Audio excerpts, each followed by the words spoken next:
Balancing the rods, mate, for the Mercedes 6-cylinder. 250 CE, 1972. Something like that, isn't it? I believe, yeah.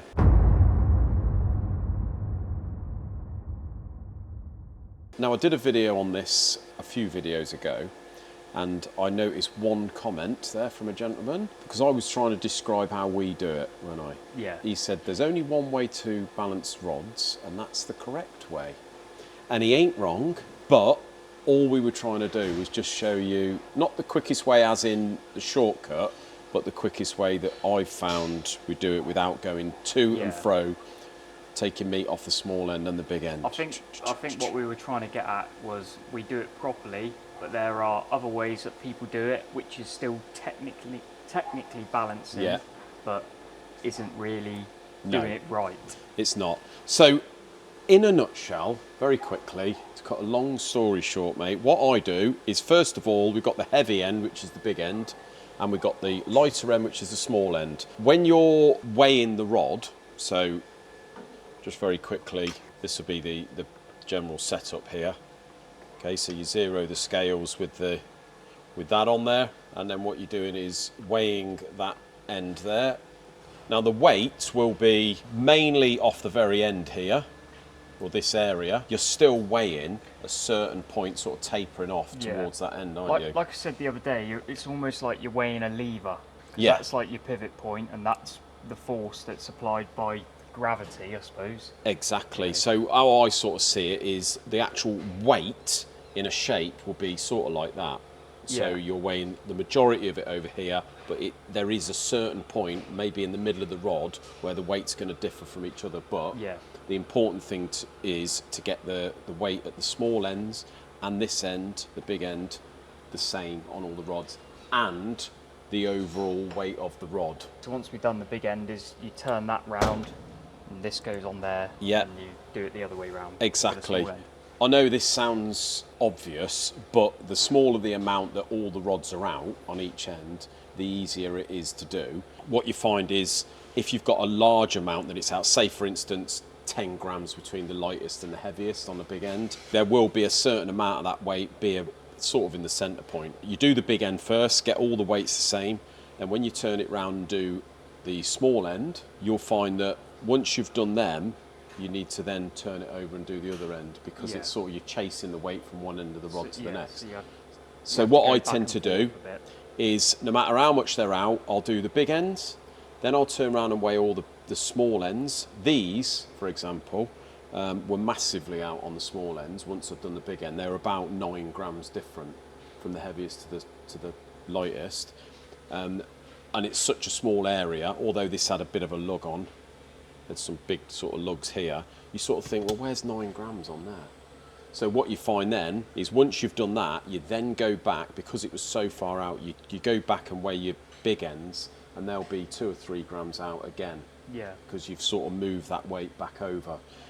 So what I do on my second attempt of the big end, I weigh all the big ends, put them in order from light to heavy, and they're only ever usually 2, maybe 3 grams out, and then I'll weigh the rods in order as an entirety just on its own, and see whether the entire weight is the same as what it's out on the big end. If it is, we know that we're going to be okay to remove it off the big end.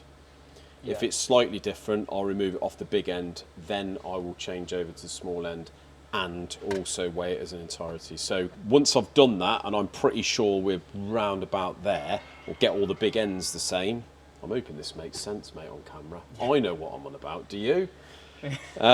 Yes. I'll then weigh all the rods, so they're all the same. All this pile here is 748.9-ish, pretty close. This is the last one I've got to do. Then once I've got them all the same, I'm then going to measure that. I'm going to weigh the big end, and if they're all the same, then I know that they're from end to end, they're perfect. Yeah, makes sense. Put down in the comments how much that didn't make sense. Right, mate, just go outside and have a look at this here. Oh, this After way. you. Doing this one first. Do this one first. So you've got your little new addition, very bonnet cheap. ornament. Do you know what I like about these Rangers? Little bits like this are very cheap, Yeah, but they make it look so much more aggressive. it looks cool. Not So only many that- stick-on bits, isn't there? Stick on, yeah, it's just cool, isn't it? Yeah, And not only that, it hides a few stone chips on the front of the bonnet, doesn't it? perfect. And stops the bonnet from getting weathered. So, mate, we have the Ranger slightly in bits again. We do. And the reason for that is because I'm very anal and I don't like tappy noises. And this had a tappy noise. Yeah. A distinct, and you've got to admit, it was annoying, wasn't it? Oh, it was annoying and it was loud. It sounded like just a one hydraulic. Yeah. Now, not that I was cutting any sort of corners, but the hydraulic lifters and the rockers were one thing I didn't change on this. No, well, normally we squeeze them out, and if they We sort do. of squeeze out uniformly and they're not already squishy, Yeah, then we sort of there's no real proper way to test them. Not because really. if you try and test them, you end up blowing them out of that's their right. housing. Yeah, So you sort of have to assume that they're okay This is sometimes, or just change them. so the beauty of this, we've suspected the noise seemed to have been coming from the back area here on the exhaust side, mate. Just one dodgy lifter, it sounded like. It did. All right on idle. Not so all right when you lifted the revs up to about 1500. It didn't make our engine build sound very good, mate. No. So we suspected a lifter or potentially a vacuum pump, which is at the back of the engine down. and a lot more accessible once the rocker cover's off. Yes. So we're going to be replacing a set of lifters and the vacuum pump, which will be here tomorrow. Yep. Good thing about this motor, mate, and I don't know why all manufacturers don't use this idea. It's got a carrier that holds all the rockers and the hydraulics, which unbolts once you take the rocker cover off, and obviously the injectors and injector pipes.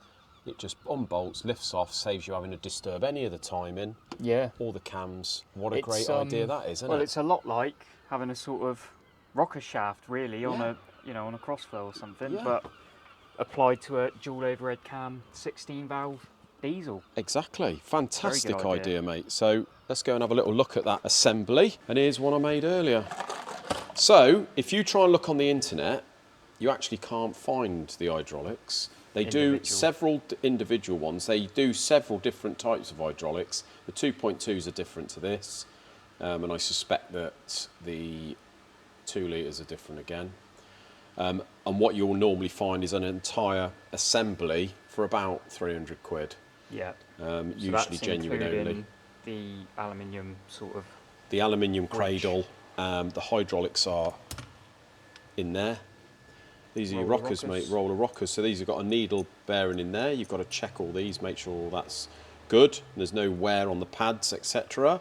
And that just literally clips over on the hydraulic. All the hydraulics are squeezy because they're new.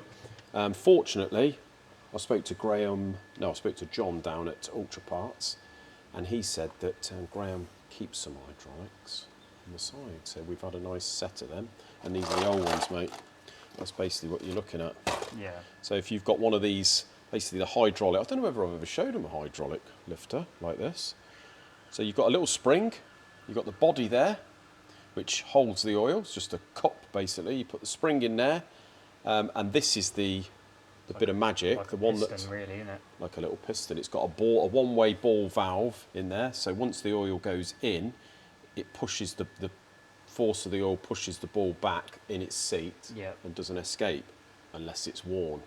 Right. Hence, then the oil can escape, makes it go squidgy, and that's when you get a ticky, ticky, ticky like I had. What we normally do is squeeze the oil out of them, and if they sort of feel all right, generally, but then that's not to say that you don't have you ain't so got one when- that's stuck right in there. When you squeeze them out, you normally put them in the soft jaws in the vise and Yeah. just slowly, gradually, turn it, close it up. That's and right. it should feel pretty uniform, not Yeah. go hard or suddenly squirt a load out. It should just sort of gently, gradually push the oil out. Exactly. When you get them out of here, that's sort of about where they are. So they're semi-jacked up with oil, Yeah. and you usually got like a little bit of sponge there.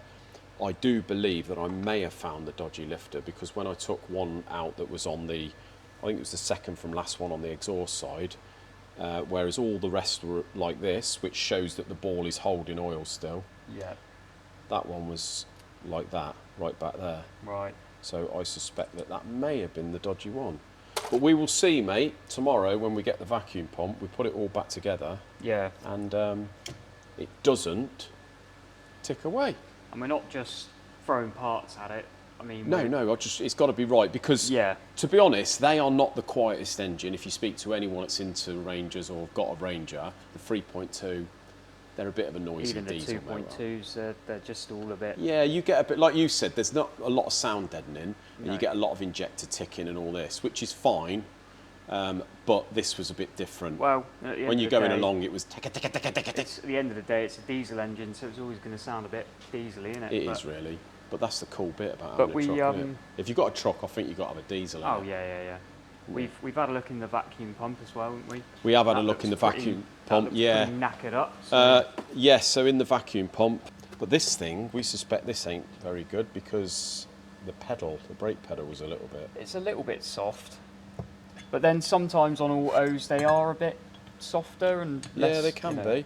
So that basically turns, it goes on the end of the camshaft, this does. Yeah. And as it turns, this slides out and creates like that. Like so, one of those on each end. But as you can see, the body's pretty scored this side, and this is horrible. It is bad. You've got a big groove inside here, so that is not going to be helping. So this could be a reason why it ticks. They do tick if they're worn. Yeah. So while we're at it, mate, for the sake of another £100, replace it. Yep. Innit? Definitely. So there we go. Next video, we'll be giving you good news, I hope. Been without the Clio for a couple of days, haven't I? Yes, you have. And the reason for that is after 6 months, ordered this in January from K-Tech, and apparently they come from the manufacturer that manufactures them for Renault when they're new. So it is a genuine spoiler. And we took it to Ryan, and he's painted it white and put the ends on and fitted it for us. Nice. And I think, although you said, and I do agree that they look pretty good without them. I like them without, but I get why. That's a Clio Sport now, isn't it? Yeah. Really, you've got to have it. And when I followed you back from Ryan's, I must admit from the back, it looks way more sporty. Yeah. It's a proper little Clio Sport RS now, isn't it? Yeah. Reckon there's any real downforce from that one? Don't care. Probably not at all. No, doesn't make any difference to No. me whatsoever. Just looks a bit cool, really. Yeah. So he's done that. Also, what he suggested we did was sort the headlights out because they were nasty. They were very foggy, weren't they? They were very foggy and yellow. And he said he'll polish them, sort them out, and he recommends that we do them in a dark tint lacquer. Not too dark. Not too dark. Basically brings it into like up to date with the modern Megans and stuff, I think. Yeah. Doesn't it? Well, and it blends into the black on the bumper. Bit, that looks a lot better, I think. Yeah. And he's also painted the front bumper. So this had a big sort of gouge here, didn't it? Yeah, it's all a bit scuffed up. So all we're going to do now, we're going to wait a month for because it's had some paint, we'll wait a month. It's going to go to Sam at Tintin Express, and he's going to black PPF this because we've got a little scuff here. So he's going to black PPF that, he's going to clear PPF all the rest, the lights and stuff. Yeah. And then if we do a track day, mate, which we keep promising, well, yeah. I think we've got to, haven't we, innit? Yeah, you got to. You don't have a Clio RS and not do a track day, do you? Huh? It's like having shoes and not walking around in them. Really, it's what they're meant for, isn't it? Yeah. So it's bought the front end up. You just got to wait a month for the paint to fully harden, and basically, because you don't want to put any sticky stuff on it or anything. No, we don't want to peel it all off if we have to. So yeah, there we go, mate. We've done everything we need to with the Clio. Had a little bit of an issue with the PCV. So these things are renowned for kangarooing badly. Yeah. Had it mapped a few months ago. Didn't get rid of the kangarooing. Found a fault in the PCV that was on it, which was causing it not to seat properly. And I seem to have cured that. You say there was a little like fibre washer. It's like or a little something? weird fibre washer in there. Not sure where it's meant to go. Come loose and was holding the PCV valve sitting off right its seat, underneath basically. where it should be seating. So, so there we go, mate. touch wood. I did notice, we were saying before, I did notice just now, it still seems like if you're free revving it, the throttle response seems a bit funny, but I don't know whether you said about they're a common thing with the MAF sensor on these. Yeah, I think so. I just think they're all a bit crap, but you do sort of get used to that. If you just jump in this car, it's all a bit weird, but there might be something wrong, but we're getting on top of it, mate. Yeah. And it's a blooming good little car, isn't it? Yeah. So we'll leave it there. Friday tomorrow. Might end up doing a video tomorrow. Have a nice evening. Cheers, guys.